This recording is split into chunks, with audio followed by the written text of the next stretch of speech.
Ada dua hal yang penting. Satu yang kelihatan, yang saya sebutkan sebagai religiosity. Kita memandang orang itu religius karena dia suka melakukan kegiatan kerohanian. Ini yang dilakukan ahli Taurat, orang-orang Farisi, imam-imam pada saat itu. Mereka melakukan kegiatan tanpa mengerti esensi yang sesungguhnya. Berbeda dengan orang Majus. Orang Majus ini saya katakan punya genuine spirituality. Orang Majus ini betul-betul punya kerinduan ketemu dengan Sang Juru Selamat.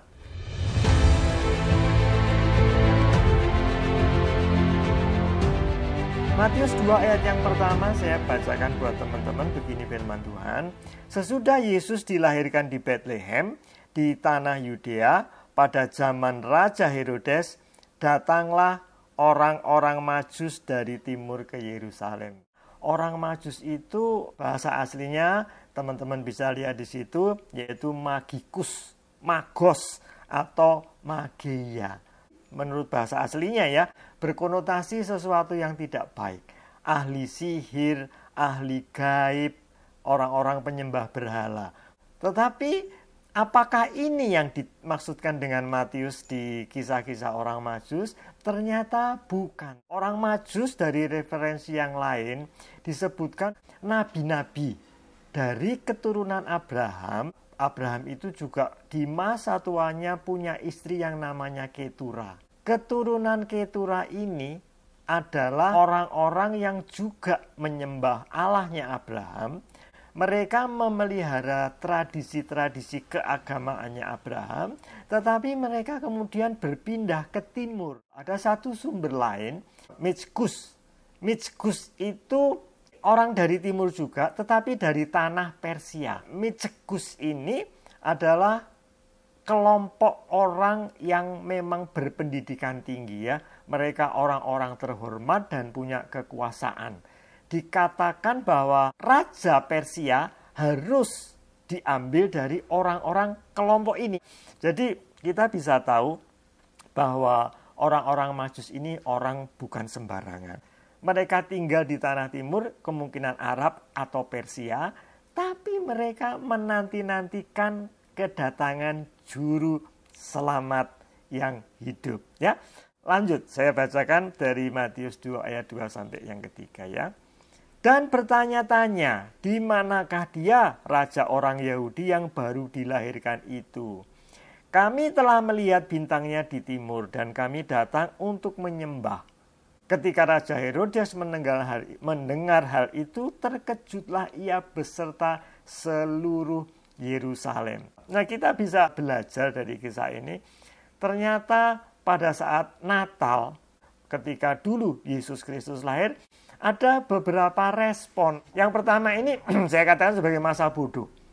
Sebetulnya mereka tahu bahwa di kitab para nabi dicatatkan ada Raja Juru Selamat yang akan hadir. Lahir di kota Bethlehem. Tetapi pada saat kejadiannya mereka itu nggak ngerti, nggak paham. Ketika mereka terkejut, mereka mungkin mulai teringat. Lalu dikatakan begini, maka dikumpulkanlah semua imam kepala dan ahli Taurat bangsa Yahudi, lalu diminta keterangannya dari mereka. Di mana Mesias dilahirkan? Ahli-ahli kitab ini bilang di Bethlehem di tanah Yudea, karena demikianlah ada tertulis dalam kitab Nabi. Mereka sebetulnya tahu, tapi mereka masa bodoh. Mungkin yang mereka harapkan berbeda dengan kondisi Yesus pada saat itu. Jadi mereka tidak terlalu memperhatikan. Nah, mungkin saya mau mengingatkan buat teman-teman juga mengingatkan kepada saya ya. Ada dua hal yang penting yang saya sebutkan sebagai religiosity. Kita memandang orang itu religius karena dia suka melakukan kegiatan kerohanian. Datang ke gereja, mungkin sering berdoa, mungkin sering membaca Alkitab. Tetapi kita kan tidak tahu bagaimana isi hati yang sesungguhnya. Ini yang dilakukan ahli Taurat dan kemudian orang-orang Farisi dan juga imam-imam pada saat itu. Mereka melakukan kegiatan tanpa mengerti esensi yang sesungguhnya. Berbeda dengan orang Majus. Orang Majus ini saya katakan punya genuine spirituality.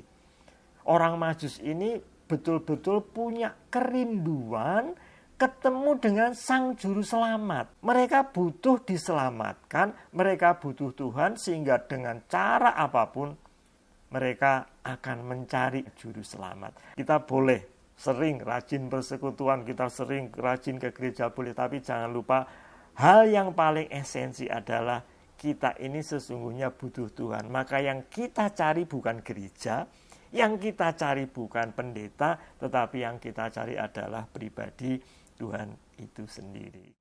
Matius 2 ayat 2 sampai ayat yang ke-7. Begini firman Tuhan. Lalu diam-diam Herodes memanggil orang Majus, bertanya kepada mereka bila mana bintang itu nampak. Kemudian ia menyuruh mereka ke Bethlehem. Katanya, pergi dan selidikilah dengan seksama hal-hal mengenai anak itu, dan segera sesudah kamu ketemu dia, kabarkanlah kepadaku, supaya aku pun datang menyembah dia. Ini respon yang kedua, yaitu respon kepura-puraan. Sebetulnya Herodes ini tidak kepingin ketemu Sang Juru Selamat untuk menyembah dia, tetapi dia itu merasa terancam posisinya. Dia kepingin ketemu Sang Juru Selamat justru untuk membinasakannya. Ada banyak orang percaya sekarang datang ke gereja, datang beribadah itu dengan motivasi yang salah. Jadi datang bukan untuk menyembah Tuhan, tetapi datang beribadah, datang ke gereja karena ingin kebutuhannya dipenuhi. Karena ingin dia menjadi orang yang diberkati, maka dia rajin beribadah dan rajin melayani Tuhan. Hari ini kita diingatkan teman-teman, seperti orang Majus tadi. Kita datang beribadah, kita datang ke gereja bukan untuk mencari berkat, tetapi kita datang beribadah untuk melayani Sang pribadi Juru Selamat itu. Ya, saya lanjutkan lagi. Matius 2 ayat 9 sampai yang ke-10. Sesudah mendengar kata-kata raja itu, berangkatlah mereka. Perhatikan ini teman-teman. Dan lihatlah, bintang itu muncul lagi. Tadi sempat hilang, orang Majus bingung, kemudian tanya-tanya orang sekitar. Setelah mereka ketemu Herodes, disuruh berangkat lagi, dikatakan bintang yang mereka lihat di timur itu mendahului mereka. Bintang itu muncul lagi, akhirnya mereka tiba dan berhenti di atas tempat di mana anak itu berada. Ketika mereka melihat bintang itu, mereka sangat bersukacita. Nah, kalau teman-teman ingat ketika peristiwa Natal, pasti di palungan itu ada para gembala, sekaligus ada orang Majus, tapi faktanya tidak seperti itu. Memang betul ketika Yesus baru lahir di palungan, gembala itu langsung datang. Tapi selisih antara gembala dan orang Majus itu jauh sekali. Dikatakan bisa lebih dari 1 tahun atau hampir 2 tahun. Karena perjalanannya jauh. Ini perjalanan antar negara, mereka tidak pakai pesawat, tidak pakai mobil, mereka pakai unta. Orang gembalanya sudah selesai dan pulang, Yesus sudah bertumbuh, orang Majus mungkin baru sampai. Yang ketiga yang saya mau tekankan mengenai respon. Mereka tahu dari buku-buku yang mereka pelajari, kitab para nabi, bahwa mereka akan ketemu seorang raja baru yang akan lahir. Tapi saya percaya ketika mereka ketemu petunjuk bintang ke rumah anak yang lahir itu, mereka tahu persis, anak itu tidak dilahirkan di istana raja. Anak-anak itu dilahirkan, berada di dalam rumah tangga yang sederhana. Tapi yang saya heran, mereka tetap bersukacita. Pencarian mereka selama beberapa bulan, mungkin lebih dari 1 tahun berjalan dari tanah timur kemudian masuk ke Yerusalem, dengan membawa rombongan banyak, tentu juga dengan membawa bekal yang banyak, akhirnya ketemu bayi yang baru lahir ini. Respon mereka sangat bersukacita. Pencarian mereka akhirnya berhasil. Kita ini sebagai orang percaya, kadang kehidupan kita tidak selalu mulus. Kadang ada hal yang harus kita usahakan dengan susah payah. Kita harus mengeluarkan tenaga, pikiran, bahkan uang.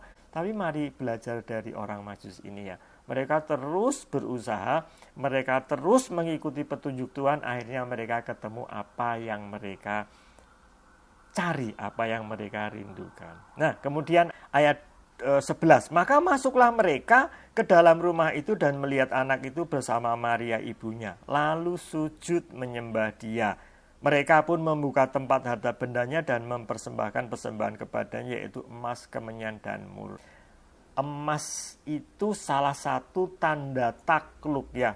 Ada negara kecil yang takluk kepada satu negara yang besar, zaman dulu biasa mempersembahkan emas. Ini raja-raja betulan. Orang-orang yang berpendidikan punya otoritas betulan, tapi ketika ketemu Raja Yesus mereka mempersembahkan emas. Artinya mereka memberi pengakuan bahwa Yesus adalah Raja di atas segala raja. Mereka memberikan yang terbaik. Bayangkan bawa emas, mur, dan kemenyan dalam kotak mungkin berat, volumenya besar, dari Arab atau Persia menuju ke Yerusalem yang berbulan-bulan perjalanannya. Ini sungguh luar biasa. Nah, message yang pertama yang kita bisa ambil dari kisah orang Majus ini, orang Majus ini sabar. Orang Majus ini tekun untuk melewati beberapa hambatan. Tentu tidak mudah ya. Mungkin mereka menghadapi cuaca yang tidak baik, mereka menghadapi orang-orang jahat, kesulitan, dan sebagainya. Tapi mereka terus maju sampai akhirnya ketemu. Mereka ini percaya betul apa yang dikatakan oleh kitab para nabi. Kemudian saya bacakan ayat yang terakhir ya, ayat yang ke-12. Dan karena diperingatkan dalam mimpi supaya jangan kembali kepada Herodes, maka pulanglah mereka ke negerinya melalui jalan lain. Mereka tahu Herodes bermaksud tidak baik. Mereka menempuh jalan lain. Jalan lain itu maksudnya gini, kalau kita sudah melewati satu jalur yang kita tahu, itu kan lebih mudah ya, kita tahu kondisinya karena kita pernah lewat di situ.